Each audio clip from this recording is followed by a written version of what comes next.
Para pendengar radio yang saya kasih dalam Tuhan kita Yesus Kristus, Shalom. Ini dengan Pendeta Rainer Schoenemann. Pada saat ini kita bersama-sama akan merenungkan tema Anugerah Pengupahan Allah. Anugerah Pengupahan Allah, yaitu perumpamaan tentang orang-orang upahan di kebun anggur. Perumpamaan tentang orang-orang upahan di kebun anggur dari Matius pasal 20 ayat 1 sampai 16. Matius 20 ayat 1 sampai 16. Adapun hal kerajaan sorga sama seperti seorang tuan rumah yang pagi-pagi benar keluar mencari pekerja-pekerja untuk kebun anggurnya. Setelah ia sepakat dengan pekerja-pekerja itu mengenai upah sedinar sehari, ia menyuruh mereka ke kebun anggurnya. Kira-kira pukul 9 pagi ia keluar pula, dan dilihatnya ada lagi orang-orang lain menganggur di pasar. Katanya kepada mereka, "Pergi jugalah kamu ke kebun anggurku, dan apa yang pantas akan kuberikan kepadamu." Dan mereka pun pergi. Kira-kira pukul 12 dan pukul 3 petang, ia keluar pula dan melakukan sama seperti tadi. Kira-kira pukul 5 petang ia keluar lagi dan mendapati orang-orang lain pula. Lalu katanya kepada mereka, "Mengapa kamu menganggur saja di sini sepanjang hari?" Kata mereka kepadanya, "Karena tidak ada orang mengupah kami." Katanya kepada mereka, "Pergi jugalah kamu ke kebun anggurku." Ketika hari malam, tuan itu berkata kepada mandurnya, "Panggillah pekerja-pekerja itu dan bayarkan upah mereka, mulai dengan mereka yang masuk terakhir hingga mereka yang masuk terdahulu." Maka datanglah mereka yang mulai bekerja kira-kira pukul 5, dan mereka menerima masing-masing 1 dinar. Kemudian datanglah mereka yang masuk terdahulu, sangkanya akan mendapatkan lebih banyak, tetapi mereka pun menerima masing-masing 1 dinar juga. Ketika mereka menerimanya, mereka bersungut-sungut kepada tuan itu. Katanya, "Mereka yang masuk terakhir ini hanya bekerja 1 jam, dan engkau menyamakan mereka dengan kami yang sehari suntuk bekerja berat dan menanggung panas terik matahari." Tetapi tuan itu menjawab seorang dari mereka, "Saudara, aku tidak berlaku tidak adil terhadap engkau.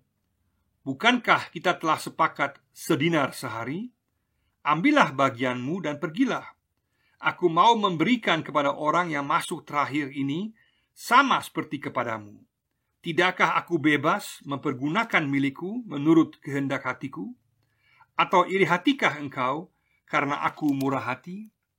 Demikianlah orang yang terakhir akan menjadi yang terdahulu, dan yang terdahulu akan menjadi yang terakhir. Konteks dari perumpamaan ini yang hanya terdapat dalam Injil Matius berkaitan tentang anugerah keselamatan Allah yang luar biasa. Perumpamaan ini hanya terdapat dalam Injil Matius dan sama isinya pada dasarnya dengan perumpamaan tentang anak yang terhilang yang menekankan anugerah Allah dalam Injil Lukas, dan juga tentang perumpamaan tentang domba yang hilang. Dan anugerah Allah yang luar biasa ini yang Dia tawarkan dan Dia berikan kepada mereka yang berdosa, kepada mereka yang tersingkirkan, pada mereka yang tidak dianggap serius oleh masyarakat, yang dihina. Penekanan akan anugerah keselamatan inilah yang ditekankan oleh Yesus dalam perumpamaan di sini. Dalam bagian sebelumnya, dalam pasal 19, Yesus berbicara mengenai seorang muda yang kaya, yang kemudian kehilangan keselamatannya karena dia terikat akan harta miliknya. Tetapi kepada para murid yang mengikut Yesus, Dia tekankan bahwa mereka yang telah meninggalkan segala sesuatu, maka Tuhan menjanjikan kepada mereka tahta kerajaan surga. Maka ayat kuncinya dalam pasal 19 ayat 30 ditekankan adalah, "Tetapi banyak orang yang terdahulu akan menjadi yang terakhir, dan yang terakhir akan menjadi yang terdahulu."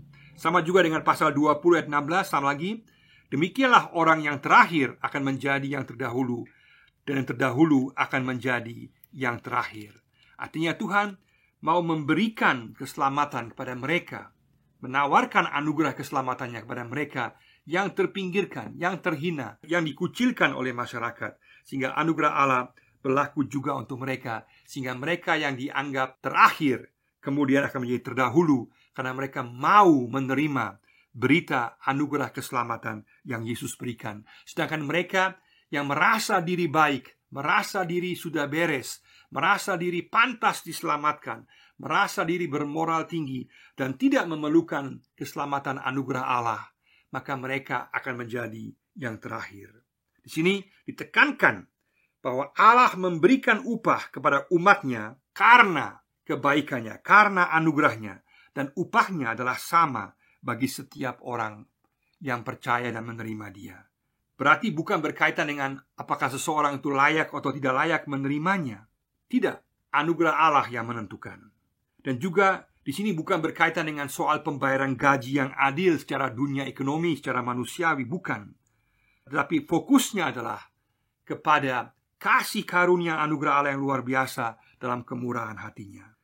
Ini merupakan suatu pengajaran yang sangat baru bagi Israel pada waktu itu. Karena orang dahulu beranggapan bahwa mereka, pada saat mereka mengumpulkan perbuatan baik sebanyak-banyaknya, maka itulah yang akan menjamin upah di hadapan Allah. Tapi Yesus sangat tegas mengkoreksi pandangan umum ini, yang salah ini, dan menekankan bahwa dalam kerajaan Allah, dalam kerajaan surga, yang berlaku adalah anugerah Allah yang diberikan sama kepada semua orang. Dan anugerah ini berlaku bagi siapapun secara bebas, dan juga berlaku penuh bagi semua yang sungguh-sungguh datang kepadanya dalam iman. Dalam perumpamaan ini ada 5 hal, prinsip yang penting yang perlu kita perhatikan bersama-sama sesuai dengan alur cerita perumpamaan ini. Yang pertama adalah Tuhan mencari pekerja bagi kerajaannya. Tuhan mencari pekerja bagi kerajaannya. Itu ayat 1, dalam ayat 1. Di sini digambarkan Tuhan yang juga melambangkan Tuhan sendiri. Dia mencari pekerja-pekerja untuk kerajaan sorga. Konteksnya adalah kerajaan sorga, di mana Allah mencari setiap orang yang mau masuk kerajaan sorga, yang mau menerima berita keselamatan kerajaan sorga, dan kemudian juga mau melayani dalam kerajaan sorga, mau terlibat dalam pelayanan. Tuhan mencari setiap orang. Dan sampai hari ini Tuhan tetap mencari orang untuk diselamatkan, dan juga orang-orang untuk terlibat dalam pelayanan dalam kerajaannya. Pertanyaannya adalah, sejauh mana kita bersedia untuk dipanggil oleh Tuhan, bersedia untuk mau menerima keselamatan Tuhan, untuk mau terlibat dalam pelayanan. Tuhan mencari setiap kita. Yang kedua adalah waktu panggilan Tuhan berbeda-beda. Waktu panggilan Tuhan berbeda-beda. Dalam ayat 2 sampai ayat 7. Dalam perumpamaan ini digambarkan bagaimana si Tuan dia mencari para pekerja dalam waktu-waktu yang berbeda. Jam 6 pagi, jam 9, jam 12, jam 3, dan terakhir jam 5 sore. Mereka bekerja biasanya 12 jam, dari jam 6 pagi sampai jam 6 sore. Maka di sini digambarkan bagaimana Tuhan itu penuh anugerah, memanggil, mencari orang-orang, dan juga memanggil mereka untuk menerima keselamatan dan juga menerima keterlibatan, boleh terlibat dalam pelayanan di tengah-tengah kerajaannya. Maka waktunya, apakah seseorang dipanggil jam 6 pagi secara dini, atau jam 9, atau jam 12 siang, jam 3 sore, atau jam 5 sore, itu tidak menentukan. Yang menentukan adalah jawaban terhadap panggilan Tuhan itu tadi. Jawaban terhadap anugerah Tuhan, dan jawaban akan kesediaan untuk terlibat dalam pelayanan pekerjaan Tuhan. Dan sekaligus ditekankan bahwa Allah penuh anugerah, sehingga Dia memanggil orang setiap saat, dan sampai hari ini Dia tetap memanggil kita. Maka pada saat sekarang, pada saat kita rasa bahwa Tuhan memanggil kita, bahwa Tuhan mau supaya kita kembali kepadanya, kita mau bertobat kepadanya, kita mau sungguh-sungguh merubah hidup kita, mau beriman kepada Dia, menyerahkan hidup kita kepadanya, dan juga mau terlibat dalam pelayanan, dalam pekerjaan Tuhan, maka kita boleh tahu bahwa bukan soal waktunya yang menentukan, tapi soal apakah kita menjawab panggilan Tuhan. Dan semuanya berdasarkan kepada anugerah Allah yang luar biasa.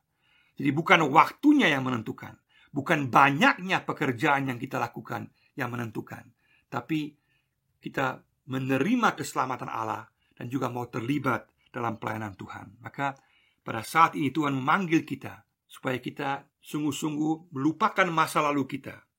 Sekarang kita melihat ke depan. Waktu Tuhan panggil kita berbeda-beda, tapi semua kita dipanggil untuk menjawab, untuk menerima anugerah keselamatan Allah dan terlibat dalam pekerjaan pelayanan Tuhan. Yang ketiga di sini adalah anugerah Allah memberikan upah yang sama. Anugerah Allah memberikan upah yang sama. Ayat 8 sampai ayat 11. Sungguh luar biasa digambarkan di sini bahwa Tuhan di sini menjanjikan pada mereka yang bekerja 1 dinar. Bagi mereka yang bekerja pada jam 6 pagi, kepada mereka yang lain, dia katakan dia akan memberikan upah yang pantas bagi mereka. Yang luar biasa adalah bahwa Allah dalam kemurahannya, dalam kebaikannya, dia memberikan upah yang sama bagi semua. Semua memperoleh 1 dinar yang merupakan upah yang normal pada waktu itu, upah yang biasa bagi setiap pekerja harian. Terlepas apakah dia baru datang terlambat jam 5 sore, jam 12 siang atau jam 6 pagi, semua dapatkan upah yang sama. Di sini kita lihat bahwa Allah memutarbalikan pemikiran duniawi, keadilan duniawi. Karena keadilan Allah berkaitan kepada kasih Allah, berdasarkan kepada kasih dan kemurahan Allah yang memberikan upah yang sama kepada setiap kita. Maka Allah menepati janjinya. Dia mengatakan bahwa dia akan memberikan 1 dinar upah kepada mereka yang bekerja di awal. Kemudian dalam anugerahnya, dia juga memberikan 1 dinar pada semua pekerja yang lain yang masuk kerja pada jam-jam yang berbeda. Kita tahu bahwa mereka yang dipanggil kemudian yang berada di pasar biasanya lah para pekerja yang dianggap kurang berguna, yang dianggap kurang baik. Tapi Tuhan di sini juga mengatakan bahwa dia memanggil setiap mereka yang dianggap kurang baik oleh dunia, yang dianggap kurang pantas atau disingkirkan oleh dunia. Tuhan memanggil setiap mereka, dan kemudian dia memberikan upah yang sama kepada setiap orang yang percaya kepadanya, setiap orang yang mau menjawab anugerah Allah dan mau terlibat dalam pelayanan, dalam pekerjaan Tuhan. Sungguh luar biasa di sini, upahnya yang sama. Sehingga kita boleh tahu bahwa kapanpun Tuhan memanggil kita dalam pekerjaan Tuhan, kita juga menjadi percaya kepada Tuhan. Upah kita sama, karena Tuhan yang memegang janji, Tuhan yang penuh anugerah, Tuhan yang penuh kemurahan, dan dia adil karena dia mau memberikan dalam kebaikannya upah yang sama pada setiap orang percaya. Yang keempat adalah protes manusiawi yang tidak memahami anugerah Allah. Protes manusiawi yang tidak memahami anugerah Allah. Ayat 12. Di sini sangat jelas digambarkan bagaimana kemudian mereka yang bekerja dari awal, mereka memprotes kepada Tuhan karena mereka merasa diri bekerja lebih lama. Memang benar secara manusiawi protes mereka dapat dipahami karena mereka bekerja lebih lama daripada yang lain. Tetapi mereka tidak memahami bahwa ukuran standar Allah berbeda dengan ukuran standar manusia. Penilaian Allah berbeda karena cara penilaian Allah, pengupahan Allah adalah berdasarkan kepada anugerahnya, kemurahannya yang luar biasa. Sungguh luar biasa bahwa Tuhan kemudian di sini memberikan upah yang sama.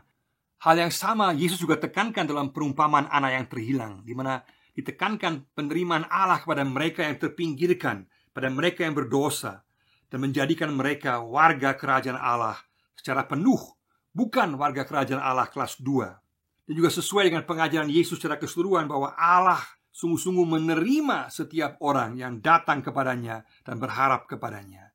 Tidak ada yang terlalu buruk dan waktunya belum terlambat. Secara paradoks, malahan mereka yang beragama sama seperti anak sulung yang menyombongkan kesetiaannya, dan juga anak muda yang kaya yang mengandalkan kebaikannya telah melakukan segala perintah Tuhan, berada dalam bahaya menutup pintu keselamatan bagi mereka sendiri dan juga mengisolir diri mereka sendiri dari kerajaan Allah karena mereka mengandalkan diri mereka sendiri. Di sini sangat kuat ditekankan bahwa keselamatan kita adalah sungguh-sungguh hanya berdasarkan anugerah Allah, bukan waktu kerja kita, bukan kesetiaan kita. Tapi pada saat kita setia itu karena kita telah diselamatkan. Kita bukan setia supaya kita selamat, tapi kita setia dalam pekerjaan Tuhan, setia mengikuti Tuhan karena kita telah diselamatkan. Sehingga anugerah keselamatan adalah sama untuk setiap orang yang percaya dan berharap kepada Yesus. Mari sama-sama kita sungguh-sungguh katakan, kita mau sungguh-sungguh menerima keselamatan dari Yesus. Kita mau sungguh-sungguh mencukuri bahwa upah yang Dia berikan, janjinya adalah pasti bagi keselamatan kita kekal selama-lamanya. Yang kelima adalah kedaulatan anugerah Allah yang bebas dan murah hati. Kedaulatan anugerah Allah yang bebas dan murah hati. Di sini Yesus memberikan jawaban kepada mereka yang bersungut-sungut, memberikan penjelasan kepada mereka dengan berbagai kalimat yang sangat menentukan bahwa Allah sendiri yang berdaulat, Allah sendiri yang punya hak. Dikatakan, bukankah kita telah sepakat? Artinya bahwa Allah tetap memegang janjinya, Dia memberikan apa yang telah Dia janjikan. Juga dikatakan, tidakkah aku bebas? Berarti Allah berdaulat dan bebas untuk memberikan sesuai dengan anugerahnya. Ataukah kamu iri hati karena aku murah hati? Yesus tekankan ini bahwa Allah adalah Allah yang penuh dengan kemurahan hati, sehingga Allah digambarkan sungguh-sungguh berdaulat, yang memegang janjinya, dan kemudian Dia juga penuh dengan kemurahan hati. Sehingga semua pekerjaan di sini mewakili umat Tuhan yang bekerja dalam kerajaannya. Dan nampaknya ada yang pantas menerima lebih daripada yang lain, tapi semua diupahi sama. Di sini Yesus tidak mengajarkan kita untuk dapat mengamankan keselamatan kita.